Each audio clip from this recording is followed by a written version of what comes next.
Hello, good afternoon. Welcome to this presentation about mllint, my tool to help improve machine learning project quality, help identify technical debt, and help educate a little bit more about software engineering practices in the field of machine learning. First, a little bit about me. My name is Bart van Oort. I'm 25 years old. I'm a software engineer by profession and by heart. I'm currently doing my master thesis at TU Delft and ING's AI for FinTech Research Lab. And my research currently is more on the topic of software quality for machine learning and AI projects.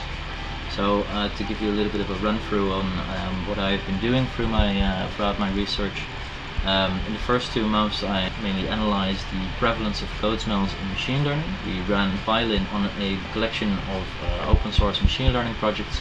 Basically see what comes out of it, what kind of code smells do we discover.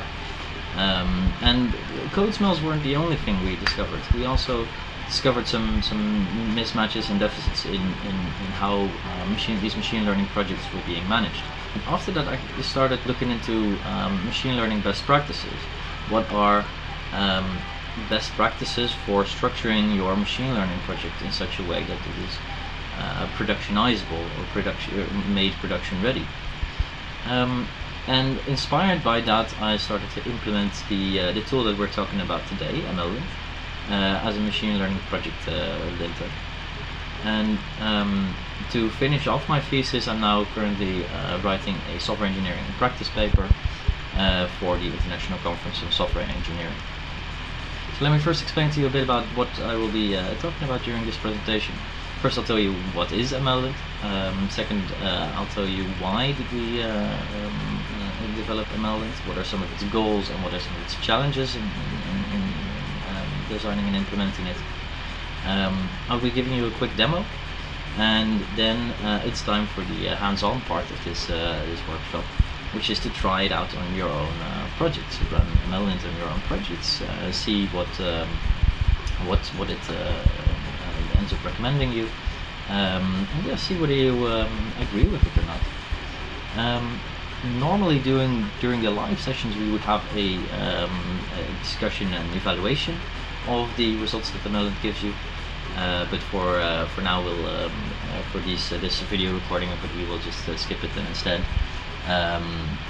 Or additionally, I should say, we would like you to fill in the survey that I've prepared, and the survey is extremely important for my current research, so I would really appreciate it if you could fill it in.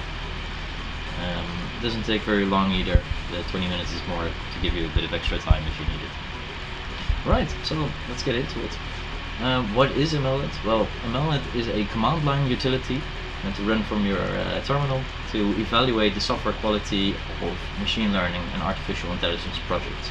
Written in Python, it's important, written in Python. And it does so by analyzing the project's source code. Not only that, also the stuff around it, the data and the configuration of the supporting tools. Are you even using any supporting tools? Which tools are you using? And so forth. But why do we implement the mllint? Well, the scientific literature in the field of software engineering for machine learning has actually shown that there is a distinct lack of software engineering experience in the field of machine learning. Data scientists are often from non-software engineering backgrounds, which means that mathematically they are very strong and very capable, but programmatically they are not very used to implementing large productionized systems.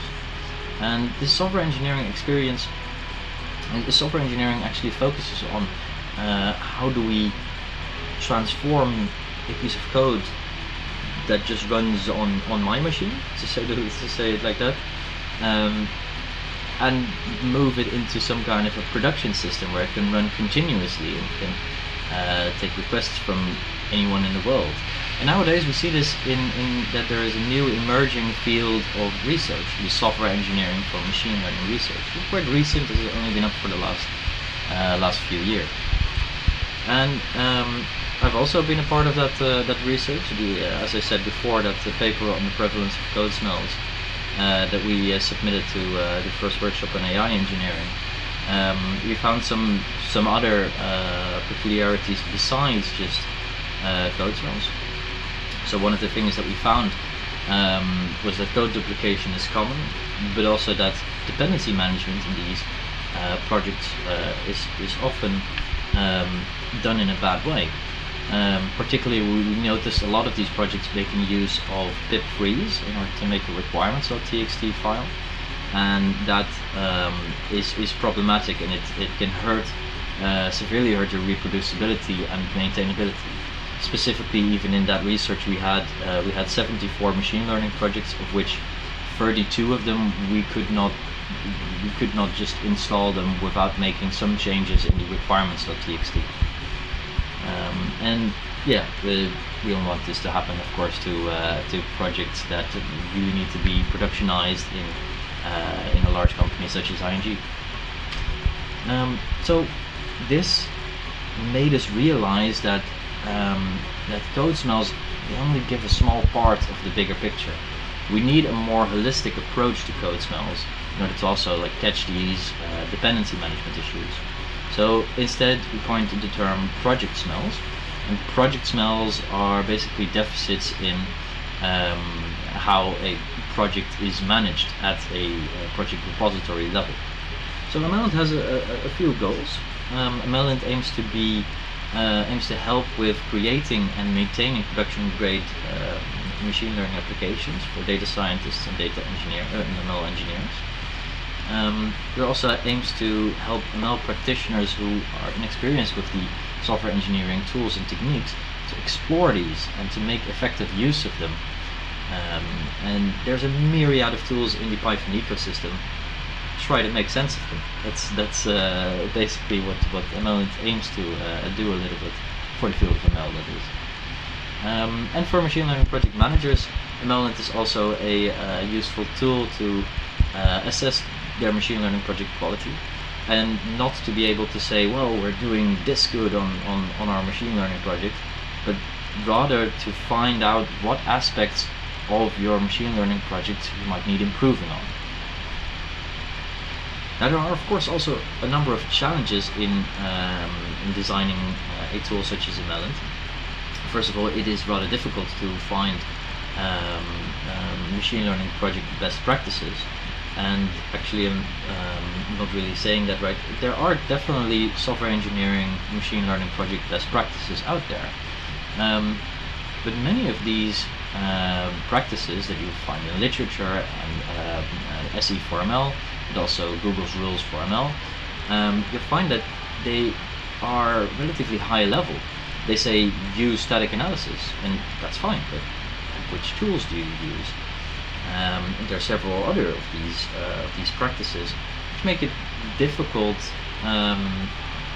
to really implement them if you don't see any practical advice given to you.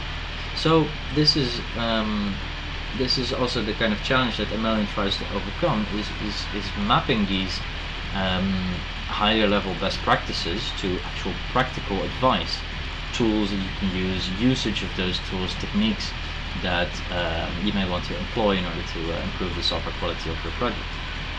And then of course, how do you even prioritize these rules for a proof of concept project that might be different than for a production ready project? And finally, arguably the biggest challenge in designing and implementing mllint is the heterogeneity of machine learning projects. There are a myriad of machine learning tools and techniques in the Python ecosystem. And a project that uses PyTorch is going to look a lot different from a project that uses TensorFlow, for example. And a classic machine learning project, something with sklearn, for example, it looks yet different. So there's a challenge in making mllint be able to recognize the context and use case of your specific project.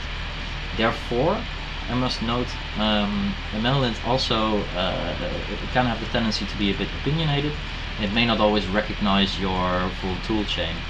It may not always have recommendations that necessarily make sense for your project. If so, you can disable rules, you can configure mllint to fit your use case. And please, of course, if you find these cases, feel free to let us know in the survey about them. So now it's time for a quick demo. Let's get over to a terminal. Alright, welcome to this demo of mllint. Today we'll be using one of the mllint example projects. You can find the repository where these projects are hosted linked from mllint's repository. And this is basically just a basic machine learning project. It's based off of the example project by DVC. So the idea is that it trains a model, prepares some data, featureizes it, and trains a model based on that. But let's first look at what kind of rules mllint contains. So we use the mllint list all command to see that that mllint contains some rules on version control, dependency management, continuous integration, but also testing and code quality. Now let's actually run mllint. We can just run it without any arguments, and it will run its analysis, and it will by default print the report to the terminal as we see here. So scrolling back up, we have a summary of the project, and followed by that is the reports for each of the categories. So for each rule within each category, we assign a score. And in this case, the rule is that the project uses Git. Well, it does, but the project does not yet use DVC. And same for dependency management. We see that the project is not yet keeping track of its dependencies very well. And for code quality, the static analysis tools Pylint, MyPy, Black, iSort, and Bandit all are reporting errors.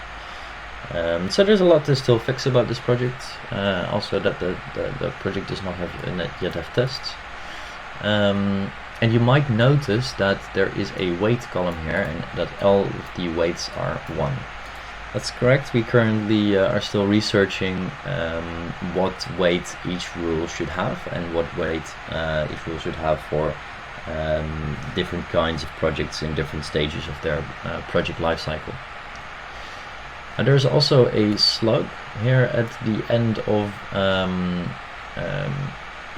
the table, and what this is it's basically a unique identifier for every rule. So what we can do is we can use mllint describe with this slug, and then we get some more information about the rule and what it entails, and how you can make it pass, as well as how you can configure it.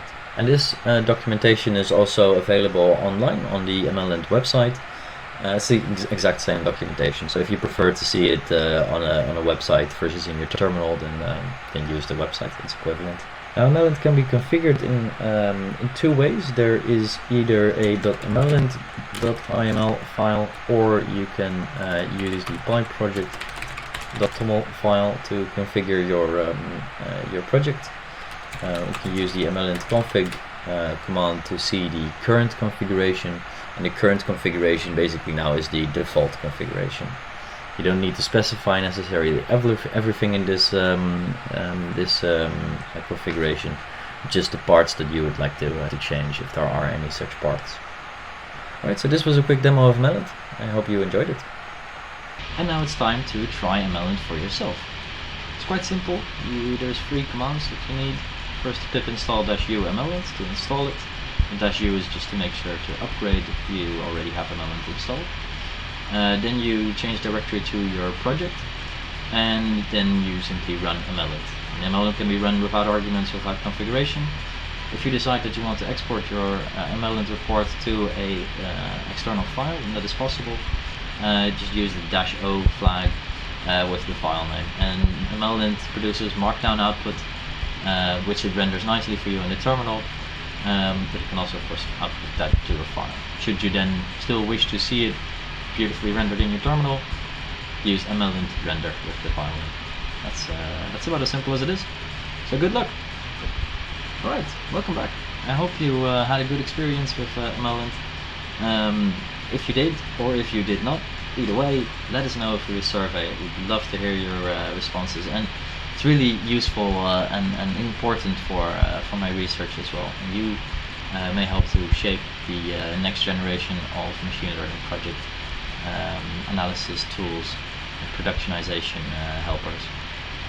Thank you all for your attention. I hope you'll fill in the survey, and yeah, have a good day.